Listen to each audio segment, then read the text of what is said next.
ஐயோ வடை போச்சே, ஐயோ வடை போச்சே அப்படின்னு ஒருத்தன் ஓடி வந்தான் அந்த ஆஃபீஸுக்குள்ள. யாரு? ஒரு அல்லக்கை தான். அதாவது அஜய் அப்படின்னு ஒரு பெரிய நடிகர். ஒரு 3-4 வருஷத்துக்கு முன்னாடி அவருக்கு திடீர்னு அரசியல் ஆசை வந்து ஒரு கட்சி ஆரம்பித்தார். கட்சி ஆரம்பித்த உடனே என்னடா இது, நல்ல நடிப்போட உச்சத்தில் இருக்காரு, மார்க்கெட் பயங்கரமாக இருக்குது, இவருடைய படங்களுக்கெல்லாம் 400-500 கோடிக்கு மேலே செலவு பண்ணுறாங்க, அண்ட் இவருடைய சம்பளமே 250-300 கோடி. அப்படிப்பட்டவர் அதை விட்டுட்டு அரசியலுக்கு வராரா? அட, சும்மா ஒரு பம்மாத்து காட்டுவார், அவர் பாட்டுக்கு எதையாவது சொல்லிட்டு அவர் படம் ஓடுறதுக்குள்ள வழியை பார்ப்பார். இதுக்கு முன்னாடி கூட நடிகர்கள் எல்லாம் அரசியலுக்கு வரப்போகிறேன், அதை பண்ண போகிறேன், இதை பண்ண போகிறேன் சொல்லி படம் ரிலீஸுக்கு முன்னாடி மக்களை உசுப்பேற்றி விட்டுட்டு அதுக்கப்புறமாக அதை பற்றி பேசவே மாட்டாங்க. கடைசியில் வரவும் இல்லை, உடல்நிலையை காரணம் காட்டுவாங்க, இல்லைன்னா குடும்ப சூழ்நிலை ஏதாவது சொல்லுவாங்க, இல்லை என்னுடைய குருநாதர் சொல்லிட்டாரு இது உனக்கு லாய்க்கில்லைன்னு சொல்லிட்டுன்னு ஏதாவது ஒரு காரணத்தை சொல்லி ஒதுங்கிடுவாங்க. ஆனால் இந்த அஜய்க்கு ஒரு வித்தியாசமான அனுபவம். ஒரு 2-3 அரசியல்வாதிகள்கிட்ட ரொம்ப அவமானப்பட்டார் அவர். இதுக்கு முன்னாடி இருந்த முதலமைச்சர்கள், நல்ல பெரிய மந்திரிகள், அந்த மாதிரி பொசிஷனில் இருக்கிறவங்க, மத்திய அரசாங்கம், மாநில அரசாங்கம் எங்கே போனாலும் இந்த அரசியல்வாதிகள் நினைச்சதெல்லாம் சாதிக்க முடியுது. அதாவது ஒரு படம் ஓடணும், ஓடக்கூடாது, இந்த படத்தை அடித்து உடச்சி தேட்டரை விட்டு தூக்கிடணும், அந்த போஸ்டர்லாம் கொளுத்தணும், ஒரு ஃபிலிம் ரீலையே கொளுத்திடணும், இதெல்லாம் பண்ணுற போது அவங்களுக்கு எந்த விதமான தண்டனையும் இல்லை, எதுவும் இல்லை. கோர்ட்டு கேஸுன்னு போனால் அது பாட்டுக்கு 20-30 வருஷம் ஓடுது. அண்டு நொந்து போயிட்டு அவமானப்பட்டு, சே இவ்வளோ பெரிய நடிகனாக இருக்கும், இவனுங்களை விட நமக்கு கோடிக்கணக்கில் ஃபேன்ஸ் இருக்காங்க, இருந்தாலும் அவங்க பவர் முன்னாடி நம்ம பவர், நம்மளுடைய ஃபேன் பேஸ் எல்லாம் ஒன்றும் செல்ல மாட்டேங்குது.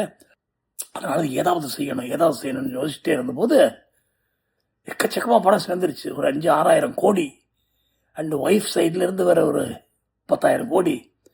பார்த்தா பணம் கொட்டி கிடக்குது. முடிவு பண்ணிட்டாரு ஒரு அரசியல் கட்சி ஆரம்பிக்கணும்னு. ஆனால் கையிலேருந்து 10 பைசா போட மனசு வராது. எப்படி பண்ணுறது, என்ன பண்ணுறதுன்னு யோசித்து பார்த்து மற்ற அரசியல் நடிகர்லாம் ஃபெயிலியர் ஆகி ஓடினாங்க. அதை மாதிரி நாம் இருக்கக்கூடாது, நம்ம வித்தியாசமாக புச்சேலத்தனமாக இருக்கணும். அதே நேரத்தில் வெளியே போய் ரொம்ப இந்த வெயிலில் குளிரில் இதில் கேன்வாஸ் பண்ணுறது வைக்கிறது போகிறதும் நமக்கு நடக்காத விஷயம். அப்படியே முக்கியமாக இந்த வலைதளங்களை வச்சு நம்ம கேன்வாஸ் பண்ண வைக்கணும் போனோம்.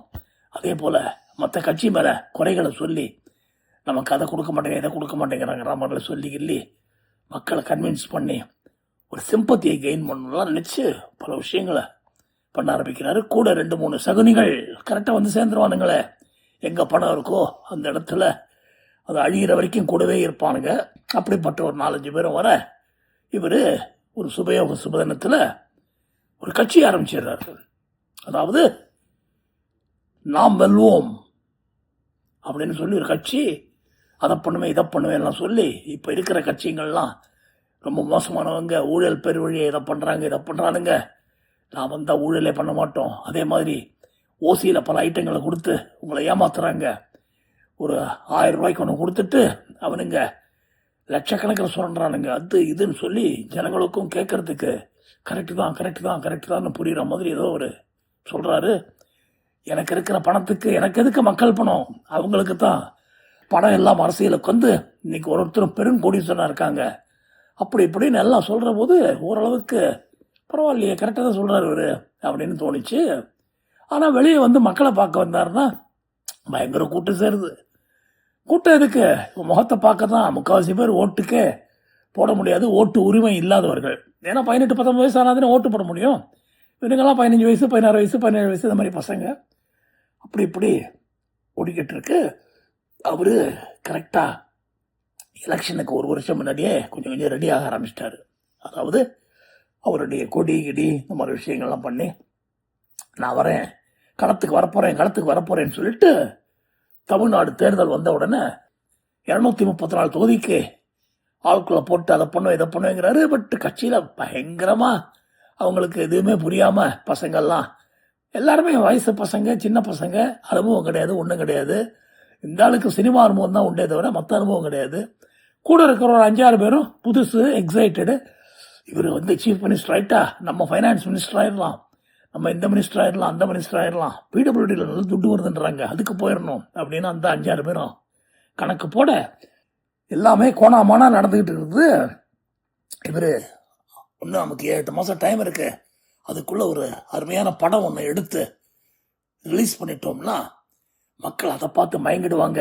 அதே நேரத்தில் எல்லா கட்சிகளையும் சாடுன்னு சாடலாம். மத்திய அரசும் சரி, மாநில அரசையும் சரி போட்டு சாடி அவங்க செய்கிற தப்பு இதை பண்ணுறாங்க, நான் வந்தால் இதெல்லாம் பண்ணி வைப்பேன், அந்த படத்தில் எல்லாத்தையும் போட்டுக்கிட்டு எல்லாம் செய்கிறாரு.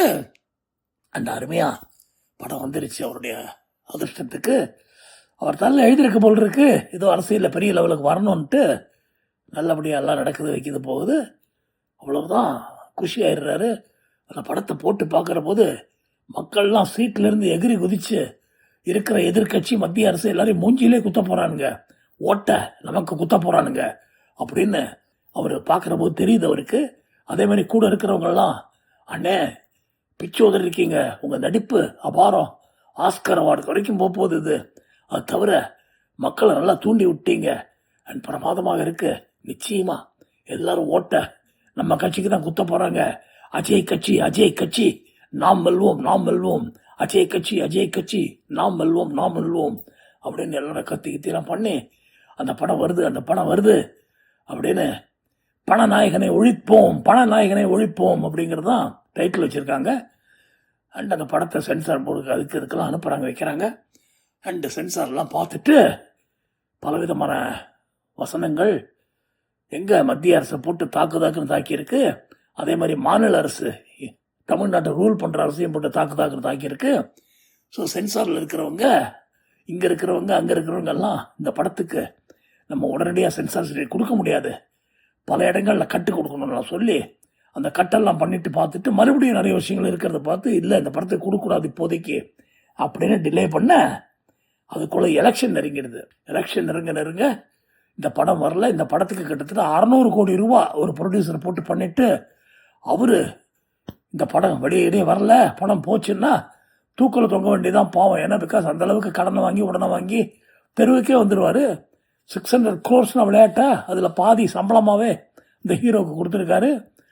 அண்ட் அஜய் என்னடா பண்ணுறது, இந்த படம் வெளில வரலையே, அடரா நம்ம முதலமைச்சர் ஆயிட்டா சந்தோஷமாக இந்த படத்தை வெளியே விடலாம், ஆனால் அதுக்கு விடமாட்டேன்றானுங்க இந்த 2 அரசும், மாநில அரசும் மத்திய அரசும் 2 பேரும் விடமாட்டேன்றானுங்க. என்ன பண்ணலாம்னு மண்டையை போட்டு உடைக்கிற போது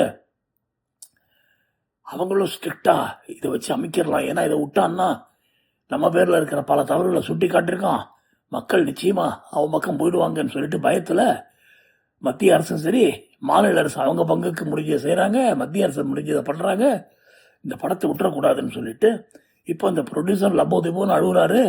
அஜய்கிட்ட ஓடி அஜய் ஏதாவது பண்ணுயா, உன்னை டப்பி படம் எடுத்து 600 கோடி செலவு பண்ணியிருக்கேன், 300 கோடி உரைக்கே வந்துருச்சு, என்ன பண்ணுவேன் தெரியலையே, வீட்டில் எல்லாரும் பைத்தியம் பிடிச்ச மாதிரி ஆயிட்டேனா, எல்லாரும் வீட்டில் திட்டுறாங்க, அதை பண்ணுறாங்க இதை பண்ணுறேன், பெரிய கோடீஸ்வரர் குடும்பத்தில் இருந்த வந்தானா இன்னைக்கு பிச்சைக்காரன் ஆகிடுவேன் போட்டிருக்கேன், அவர் கதற இன்னும் ஒரி பண்ணாதீங்க உங்கள் படத்துக்கு நான் கேரண்டி அப்படியோ. ஐயோ கேரண்டினா படத்தை கொடுத்துறியா, ஒரு செக்காக கொடுத்தா கூட வாங்கிட்டு போகிறேன் எல்லாம் சொல்ல, ஐயோ உடனே அவசரப்படாதியா, படம் கண்டிப்பாக ரிலீஸ் ஆகும், அது பாரு எலெக்ஷன் முடிஞ்சப்புறம் நான் முதலமைச்சராக இருக்கிற கூட ரிலீஸ் பண்ணலாயா அப்படின்னு சொல்கிற போது ஐயோ நீங்கள் ஆவீங்களா தெரியலையே பயமாக இருக்கே அப்படிலாம் சொல்லி அந்த ப்ரொடியூசர் கவலைப்பட, கூட இருக்கிற அல்ல கையெல்லாம் ஒன்றும் கவலைப்படாதீங்க, படம் கண்டிப்பாக வந்துடும், ஹைகோர்ட்டுக்கு போயிருக்கோம், சுப்ரீம் கோர்ட்டுக்கு போயிருக்கோம், அங்கே போயிருக்கோம், இங்கே போயிருக்கோம் சொல்லி எல்லாம் பண்ணி கிட்டத்தட்ட எலெக்ஷனுக்கு 2 வாரத்துக்கு முன்னாடி வரைக்கும் அவங்களுக்கு அந்த படத்தை ரிலீஸ் பண்ண முடியல. இப்போ ஒன்று தெரிஞ்சு போச்சு, மத்திய அரசும் சரி மாநில அரசும் சரி இந்த படத்தை ரிலீஸ் பண்ண விட மாட்டானுங்க, என்னடா பண்ணுறது ஐயோ அப்படின்னு மண்டையை போட்டு உடச்சிக்கிட்டு இருக்கிற போது ஒரு அல்ல கை சின்ன கை ஒன்று அண்ணே உங்ககிட்ட ஒரே ஒரு நிமிஷம் பேசணும் அண்ணே அப்படின்னு சொல்ல, யாரா அவன் உயிர் எடுக்கிறான், இல்லைங்க என்னுடைய அல்லக்கையோட அல்லக்கை, என்னது அல்லக்கை உள்ளக்கை வர இருந்துக்கிட்டு நான் என்ன வேணுமா அவனுக்கு, உங்ககிட்ட ஒரு நிமிஷம் தனியாக பேசணுன்றான் அப்படின்னு உடனே வர சொல்ல அவனை அப்படின்னு ஸ்லைடாக சிகரெட்டை லைட் பண்ணிக்கிட்டு ஸ்காட்சை ஊற்றிக்கிட்டு நம்ம அஜய் இந்த பையன்கிட்ட என்னப்பா உயிர் எடுக்கிற, என்ன வேணும் உனக்கு அப்படின்னு சொன்ன உடனே இந்த பையன் ஒரு 2 நிமிஷம் பேசுனேங்க உங்ககிட்ட, பேசுகிறான் வைக்கிறான் போகிறான். அவ்வளோதான், முகம் பிரைட் ஆகிடுது. டேய், நீ இன்னிலேருந்து ஏன் ரைட் ஹேண்டரா, கூட இருறா நீ அப்படின்னு சிகரெட் வாங்குறது, லிக்கர் வாங்குறது, அதை பண்ணுறது இதை பண்ணுறதுன்னு பர்சனல் இது மாதிரி வச்சுக்கிட்டான். எல்லாருக்கும் ஆச்சரியம், என்னடா அது 1 நிமிஷம் 2 நிமிஷம் பேசுகிறேன் உள்ளே போனவன் நம்ம பாஸுக்கு ரைட் ஹேண்ட் ஆகிட்டான். நம்ம 5 பேர் தான் முக்கியம் நினச்சா, அப்போ 6வது ஒருத்தன் வந்து சேர்ந்துட்டானே அப்படின்னு சொல்லி கவலைப்பட எல்லாம் முடிய திடீர்னு நம்ம உச்ச நடிகர் ஒரு விஷயம் பண்ணுறாரு. அந்த பையனை தட்டி கொடுத்து சந்தோஷமா, இந்த மாதிரி பல விஷயங்களை மனசில் வச்சுட்டு கொண்டாந்து எங்கிட்ட சொல்லு, வேற யார்ட்டையும் சொல்லக்கூடாது, எங்கிட்ட மட்டும் தனியாக சொல்கிறான்னு சொல்லி எல்லாம் பண்ணி பண்ணுற போது பெரிய ஷாக்கிங் நியூஸு. அவர் எடுத்து சென்சர் கிடைக்காம மத்திய அரசும் மாநில அரசும் எப்படியா அந்த படம் வரக்கூடாது எலெக்ஷனுக்கு முன்னாடி தடுத்த படம் இணையதளத்தில் லீக் ஆயிடுச்சு. ஆரம்பத்திலிருந்து கடைசி வரைக்கும் படம் சீன் பை சீன் வந்து கோடிக்கணக்கான மக்கள், லட்சக்கணக்கான மக்கள் அதை பார்க்குறாங்க. பயங்கரமாக இருக்கு. அவ்வளவுதான், இவர் லபோ திபோன்னு கத்துறாரு. அஜய், என்ன அநியாயம் பாருங்க, 600 கோடி ரூபாய போச்சு, இந்த வடை போச்சு பாருங்க, பாவம் தயாரிப்பாளர் தூக்குல தூங்க போறாரு. இந்த பாவம்லாம் மத்திய அரசையும் மாநில அரசையும் சும்மா விடாது. மகா பாவிகள் இப்படி பண்ணிட்டாங்க, அவங்க காசுன்னா ஜாக்கிரதையா வச்சுக்கிறாங்க, அடுத்தவங்க காசுன்னு இந்த மாதிரி பண்றாங்க. ஊனு கத்துன்னு கத்தி கதறன்னு கதற மக்கள்லாம் பயங்கர சிம்பத்தி. இப்படி பண்ணிட்டாங்களேன்ட்டு அவ்வளவுதான். 2 வாரத்துக்குள்ள எலெக்ஷன் வருது. அத்தனை பேரும் இந்த நாம் வெல்வோம் அஜய் கட்சி அப்படிங்கிறதுக்கு ஓட்டம் போட்டுறானுங்க. பார்த்தா கிட்டத்தட்ட 170 சீட்டுக்கு மேல நம்ம அஜய் ஜெயிக்க சீஃப் மினிஸ்டர் ஆயிடுறாரு. ஸ்தம்பிச்சு போயிடுறாங்க எதிர்கட்சி.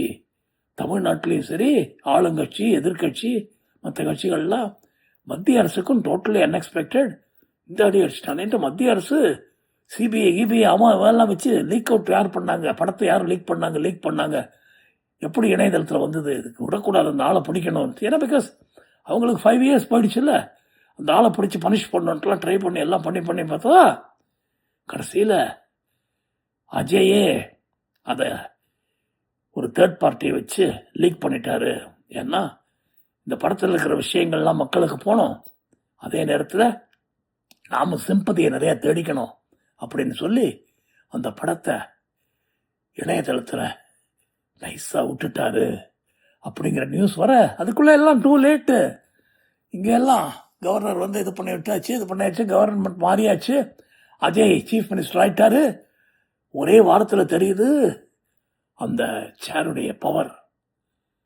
ஆடா பாவி, இவ்வளோ நாள் இதை விட்டுட்டு நம்ம சினிமாவில் நம்ம உச்சத்தில் இருக்கோம், அதை பண்ணுறோம் இதை பண்ணுறோன்னு சந்தோஷப்பட்டுட்டு இருந்தோமே, இதெல்லாம் பவர்லேயும் பவர், பயங்கர பவராக இருக்கேன்ட்டு கண்டிப்பாக இன்னும் ஒரு 30-40 வருஷத்துக்கு விடக்கூடாது. நமக்கு இப்போ தான் வயசு 48, இன்னொரு 40 வயசு இந்த ஃபீல்டில் இருந்து எல்லாத்தையும் அனுபவிக்கணும் அப்படின்னு சொல்லி முடிவு பண்ண கதை மற்றும் அடுத்த கதையில் சந்திப்போம். இந்த மாதிரி தந்திரம் பண்ணி ஏமாற்றி வச்சு போய் ஜெயிச்ச ஒருத்தர் மக்களுக்கு நல்லது பண்ணுவார்னு எதிர்பார்க்குறீங்களா? பாருங்க, தப்பே இல்லை. அடுத்த கதையில் சந்திப்போம். உங்கள் அட்லாண்டா கணேஷ்.